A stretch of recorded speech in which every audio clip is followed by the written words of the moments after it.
The government caused 9/11. Does anyone remember that show, The Tick? Adolf Hitler died of autoerotic asphyxiation when he put his mouth on the phallic end of the cock knob that represented American freedom, known as the .44 caliber Magnum revolver.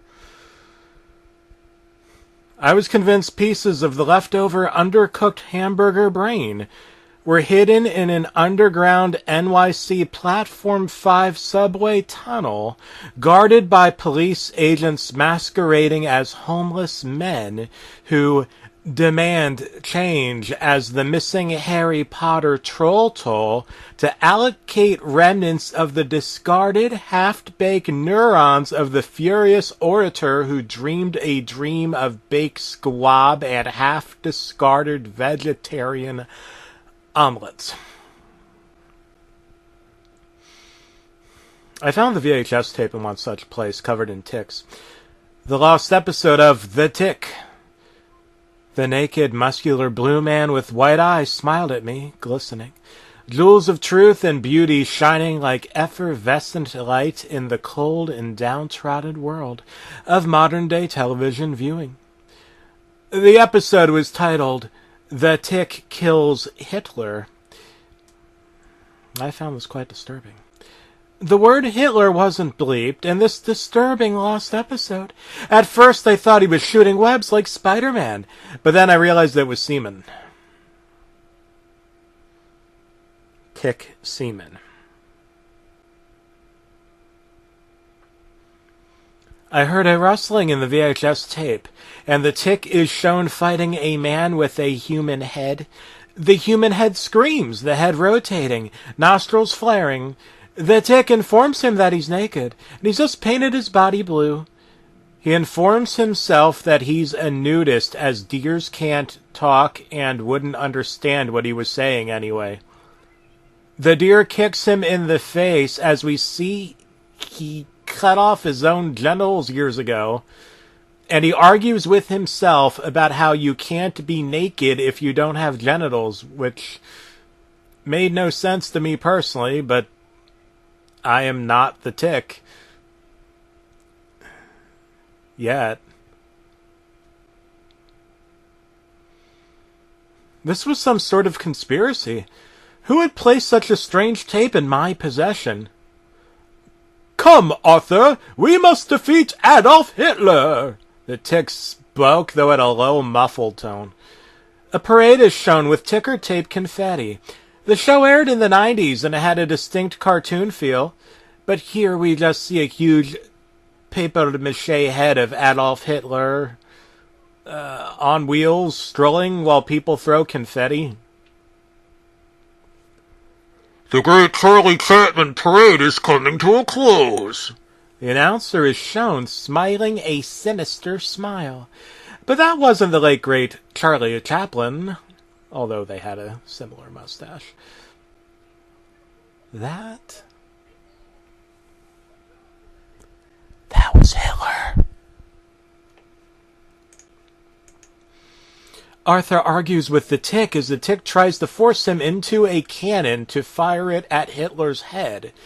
This was really creepy. The tick had bloodshot eyes and he looked really upset. Maybe even a little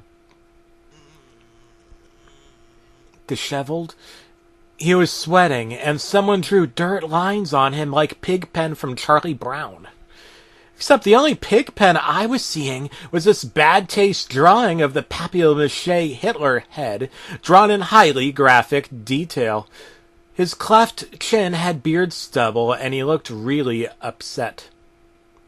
"Come, Arthur, you must load yourself into the cannon to be fired at Adolf Hitler." Adolf Hitler! Arthur sounded different, older, and he appeared to have some kind of sweater and a pair of shoes underneath his white rabbit suit. If you haven't seen the show, Arthur was his sidekick and wore a rabbit suit. Don't ask me why a rabbit and a tick would commingle. It was a different time. Spoon. Spooning. He starts shoving Arthur into the cannon as the parade slowly approaches the street corner, where various people would surely be run over by the large-wheeled head of the former German dictator. The animation was stunning, and some of the best work Fox Kids had ever produced, but no kids' show would have a highly stylized parade featuring the head of Hitler. "Come on," the Tick said, forcing Arthur into the cannon. "Don't you want to stand for something? Isn't it worth fighting for something you believe in? Better to live 1 second a hero than live out a dire life as a coward? Isn't that what you want? You just want to fumble with the blinds, put on your sweater, and talk about your feelings while you feed your shitty fish with your creepy pervert mailman? Life's not all sunshine and rainbows, punko. Sometimes you have to kill something, and sometimes that thing needs to be Hitler."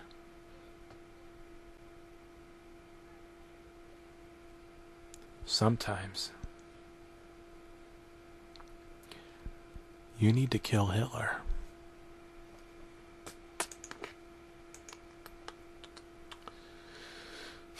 The mask rips off, revealing that Arthur was Mr. Rogers from Mr. Rogers' Neighborhood. Mr. Rogers died in 2003, roughly 8 years after this program aired, so the dates matched up, but it was clearly his voice.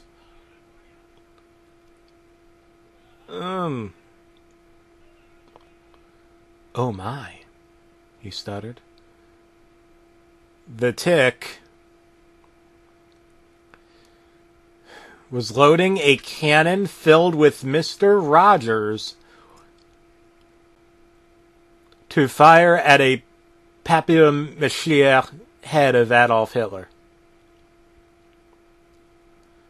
"My back," he stuttered, and the Tick launched him, sending Arthur, aka Mr. Rogers, crashing into the head of Hitler as the face exploded into jelly beans, candy corn, delicious Mars bars, and the quintessential Charleston Chew, the Tick's favorite candy.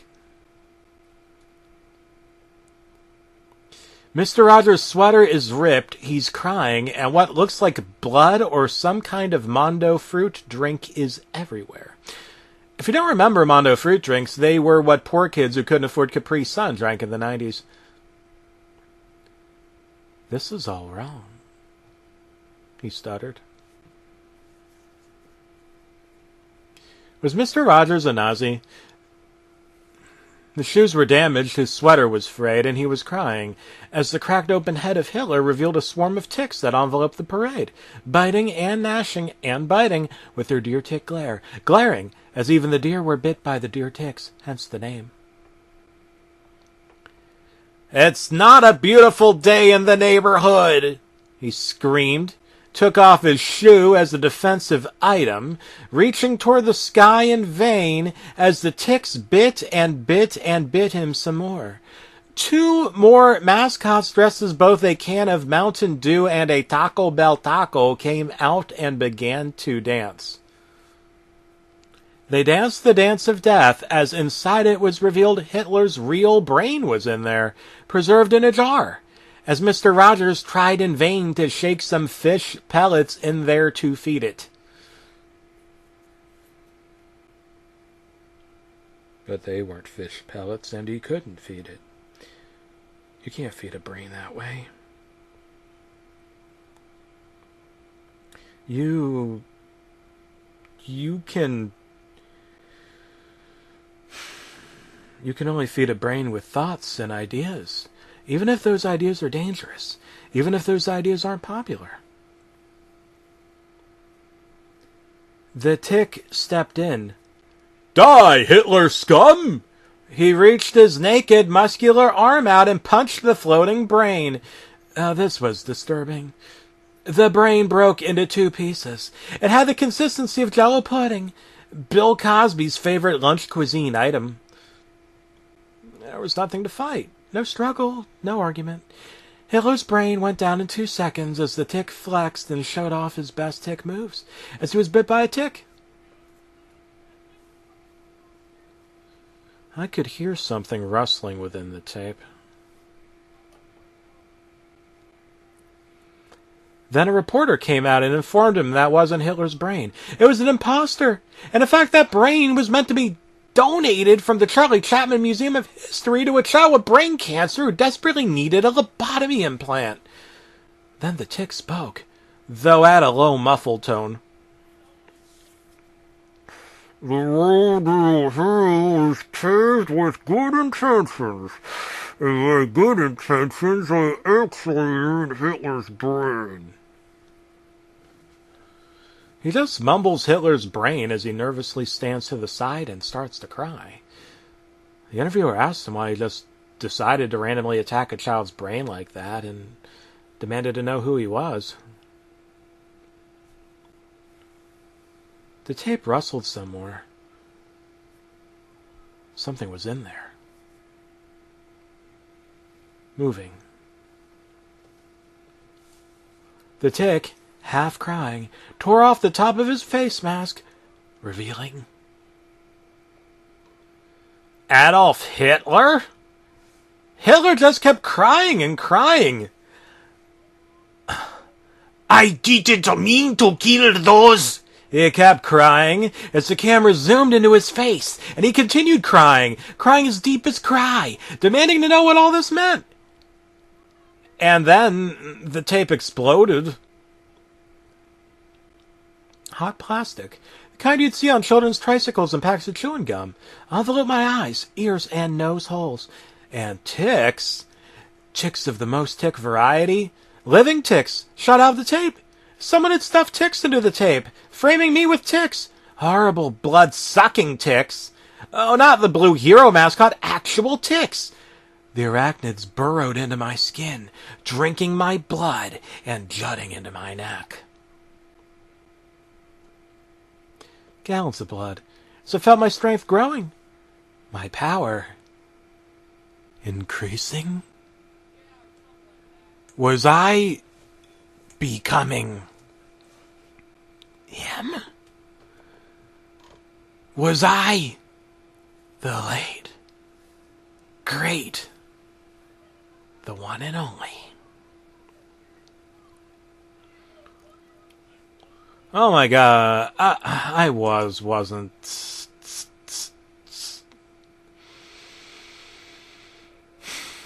I woke up in the hospital.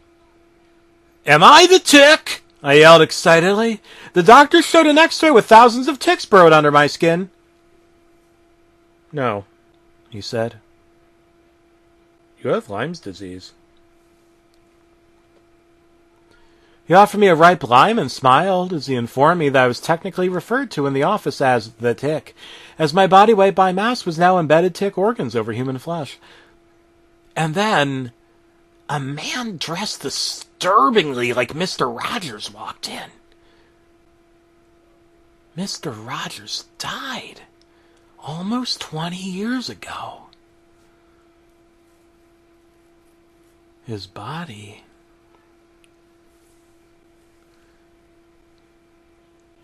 was attached to strings, with various doctors and nurses controlling him like a marionette.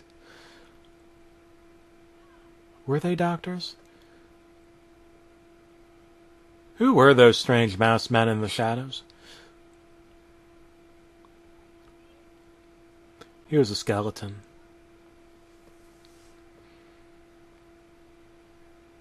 He began to rap. By that I mean someone came in and began moving his jaw up and down while someone mumbled behind a plastic fern.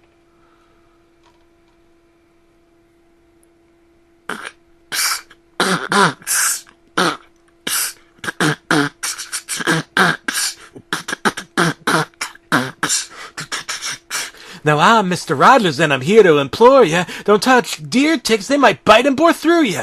Their bites are so sharp they send shivers through your blood. 2 or more vaccinations won't do you any good. Be careful and watch yourself, or you might look in the mirror and want to stare him back but be the notorious German Führer. Indeed, you may become Hitler before you can respond. They may be hiding you disembodied brain inside a pond. In a past life, I, Mr. Rogers, was a Nazi, and in another life as a teenage boy playing Yahtzee. Indeed, no matter what you become, that's what you already Whoa! And if you look closely in the mirror, we're all Adolf Hitler. The mustache itself did not contain any specific cruelty. In fact, Hitler shaved it off and escaped to southern Missouri, where he lived with his wife and kids and ate taco sandwiches every day with Mountain Dew in the cooler on a hot summer's day. The tick was just a metaphor for the things you overlook until they're sucking on your blood like a meaty claw-like hook.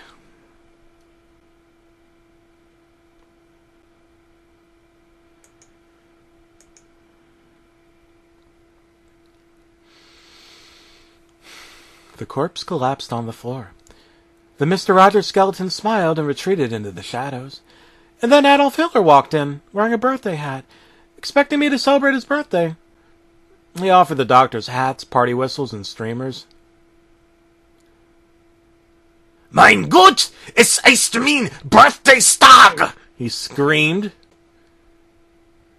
He offered the doctors and nurses a slice of a swastika-themed cake made out of his head. When you cut it open, it had delicious brain jelly oozing from it. The doctors, nurses, and even the janitor at the cake and smiled. Don't eat that cake! I screamed, but I couldn't move. The ticks were inside my veins. I was paralyzed. Perhaps because of the ticks, perhaps because I was shocked that Juilliard-trained physicians were devouring Nazi-baked goods, and then they put a slice on my chest on a paper plate that contained Hitler's face and plastic utensils shaped like Hitler's face and napkins. Napkins. Hitler's face was on the napkins.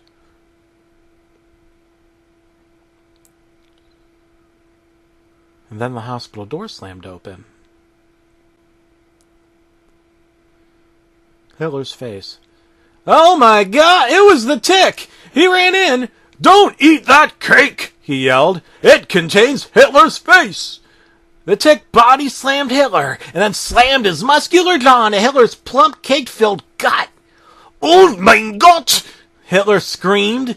A man who looked like the tick's sidekick walked in, Arthur, except his eyes were two hard-boiled eggs. Hitler kicked the doctor in the balls. They're Nazi scientists, the tick screamed, lifting one doctor and slamming him down on the table. I'm a doctor, the doctor coughed. Nazi scientists! The tick yelled again, to no one in particular. He threw the cake on the ground, stomping Hitler's cake face with his blue spandex bodysuit shoes.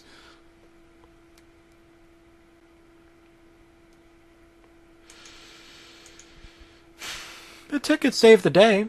Now, here I was, living my life, thinking I was the hero, but I'm not a hero. I'm just a nobody. A pedestrian.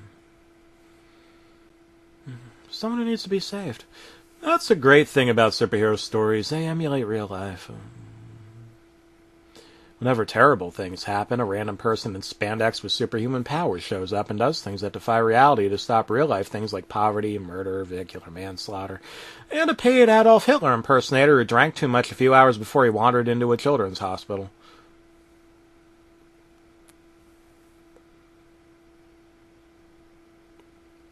This story sucks! He laughed and laughed, a real zinger.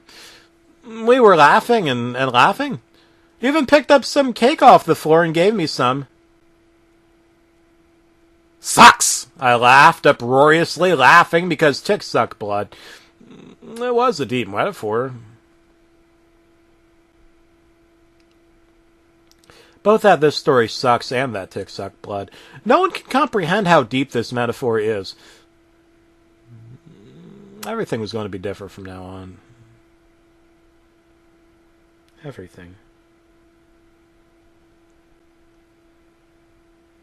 That's what you get for having a baby. And then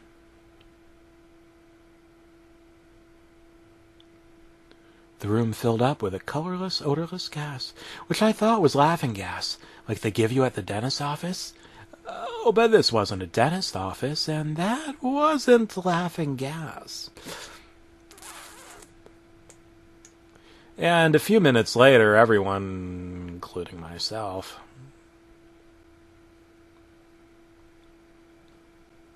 died.